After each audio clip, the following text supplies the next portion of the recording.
Yun o. Ano to guys, 1 kilo at kalahati. Naubod ng niyog. Sabawan na natin ng kaunti at tatakpan natin yan mamaya.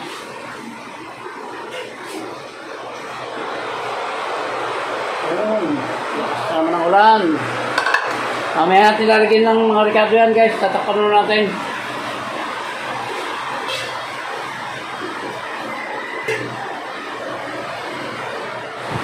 Haluin pala natin guys. Baka dumikit kasi nasa ilalim yung ano. Nasa ilalim yung sardinas ito. Haluin natin. Baka dumikit yung ilalim.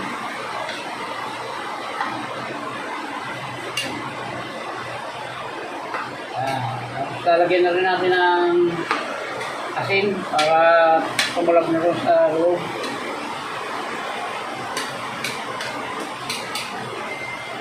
Lalagyan natin ng kaunting asin. Mamaya na yung ano, yung betchin at paminta. Wala na ito sila, hindi ko na nilagyan kasi ano naman eh. Paglinas na pula. Ayan, narinig nyo ba yung lang, napakalakas. Ayan, tama mo na yan. Man sobrang alat. Tatakpan natin guys. Lagay sa kusahan siyang ano. Kusahan siyang nagsabaw. Ano. Kaunti lang nilagay ko sa bawang dito. Nagtutubig talaga ng ano. Yung ubod ng nyug. So okay lang yan para mas lumambot siya ng malambot na malambot. Kaya hindi na natin tatakpan muna at para hindi para mas mabilis bumaba yung kanyang sabaw. Lalagyan natin guys ng paminta sa bitchen.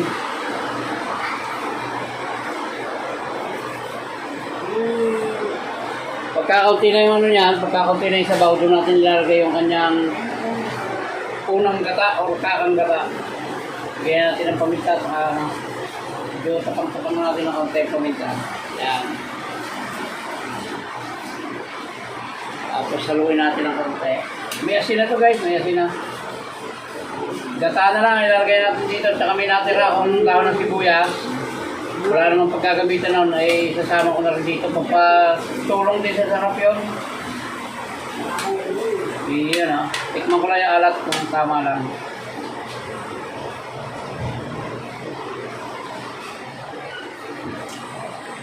Wala, hindi matabang pa pero okay na yan.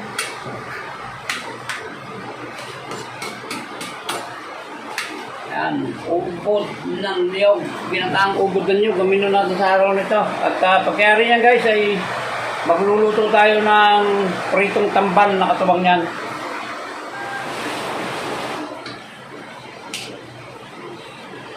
Yan guys, tutuyo na. Konti na lang sabaw. Ilalagay na natin yung ating kakang gata or unang gata. Ayan na. Yan, hindi na natin tatakpan yan guys para hindi magbubuo yung bata niya. Katulad ng dati, ay pipitik-pitikin na natin yan guys.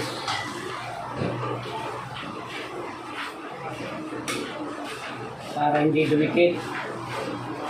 Ito ay pwede haluin, hindi naman ito katulad ng gabi na kumakat yun pag inahalo.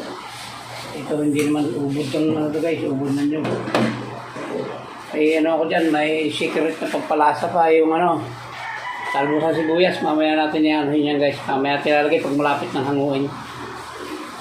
Kaya muna natin lumapot yung ano niya, yung gata niya. Yan guys, so look like delicious guys yan.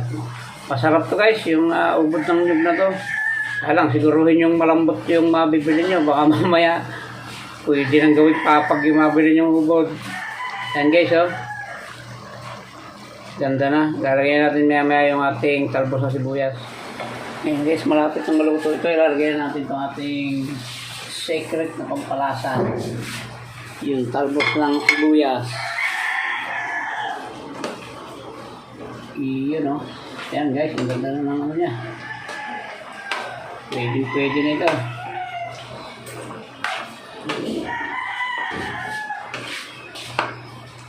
Iyon o. Titignan natin kung ano na ang lasa nito. Tama na ba?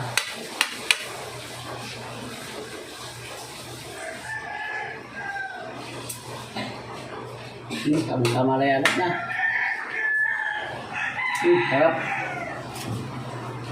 Yan guys, maampa. Kaunting ano na lang, mga 2 minutes na lang yan. Pwede na natin patayin yan. Ito na guys, luto na ito. Tama na ito. Baka may pang sabaw-sabaw na konti sa kanin. At saka baka magtutong na ito guys. Tama na ito. Tayo na may magluluto na tayo ng pritong tamban or pritong lawlaw. Dito sa Bicol guys, ang tawag ng lawlaw ay ang tamban ay lawlaw.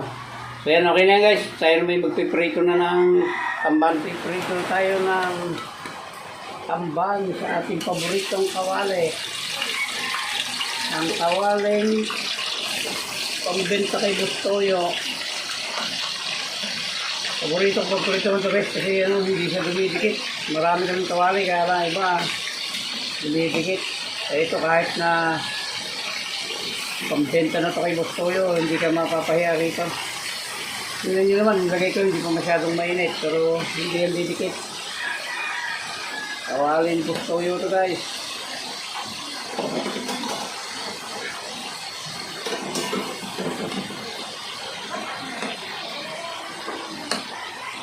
Yun o. Isang kilong tamban to. Piprituhin natin.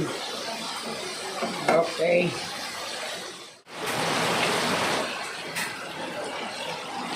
Okay, pabalikan rin natin. Ayaw ko yung pritong luto-luto. So yung medyo na lang siya. Medyo malasado lang na konti.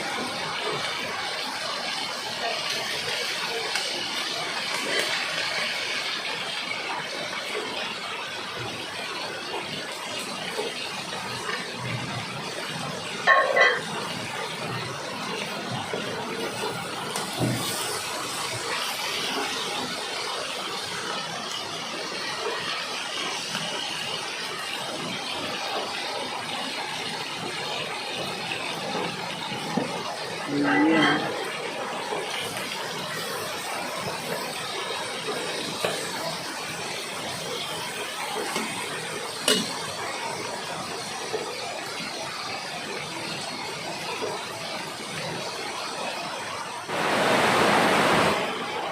Ito guys, sahanguin natin yung ating unang sarang.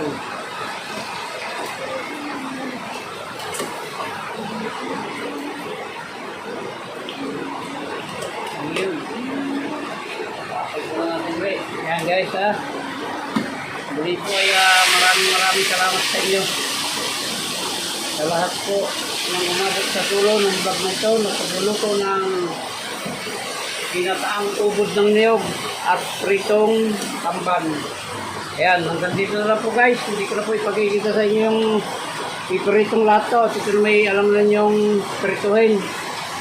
Ayan, muli po ay maraming salamat sa inyong lahat. Ito, ang dami po guys, ang dami po prituhin. Pero hanggang dito lang po at maraming salamat po sa inyo. Pasamantala na po muna ulit tayo mga maalam.